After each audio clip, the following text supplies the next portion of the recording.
लाखो लोकांच्या हक्काच्या घराचं स्वप्न लवकरच पूर्ण होणार आहे।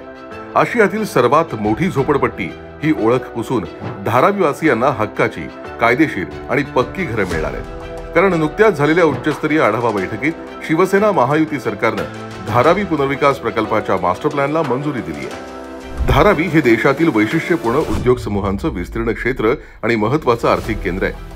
त्या दृष्टीने धारावीच्या मूळ संकल्पनेचं जतन करूनच पर्यावरणपूरक आणि एकात्मिक पद्धतीने विकास करावा, तसंच स्थानिक कारागिरांच्या, व्यावसायिकांच्या पुनर्वसनाला पुनर्विकास प्रकल्पात सर्वोच्च प्राधान्य देऊन प्रकल्प राबवावा असे स्पष्ट निर्देश या बैठकीत संबंधित अधिकाऱ्यांना देण्यात आले।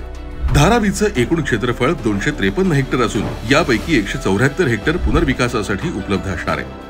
यामध्ये एकूण 72,000 झोपड्यांचं पुनर्वसन होणार असून त्यात 49,832 निवासी आणि 12,458 औद्योगिक व्यावसायिक घटक असणार आहेत। या प्रकल्पात संभाव्य लाभार्थी सुमारे 6 लाख असून 38,000 चौरस मीटरहून अधिक जागेत शैक्षणिक संस्था, आरोग्य केंद्र, पोलीस चौक्या, अग्निशमन केंद्र, बाजारपेठा, ग्रंथालय अशा सुविधा निर्माण केल्या जाणार आहेत। धारावीमध्ये मल्टी मॉडल ट्रान्झिट हब देखील उभारण्यात येणार असून मेट्रो लाईन 11ची थेट जोडणी करण्यात येणार आहे।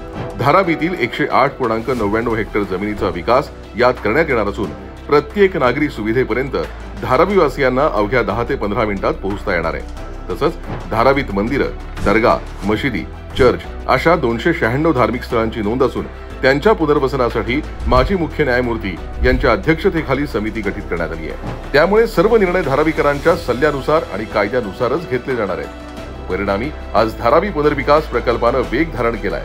मास्टर प्लॅनला मिळालेली मंजुरी हे झोपडपट्टी मुक्त महाराष्ट्राच्या दिशेने टाकलेलं एक महत्त्वपूर्ण पाऊल असून आता तो दिवस दूर नाही जेव्हा धारावीवासियांकडे स्वतःच्या हक्काचं, कायदेशीर आणि पक्क घर असेल।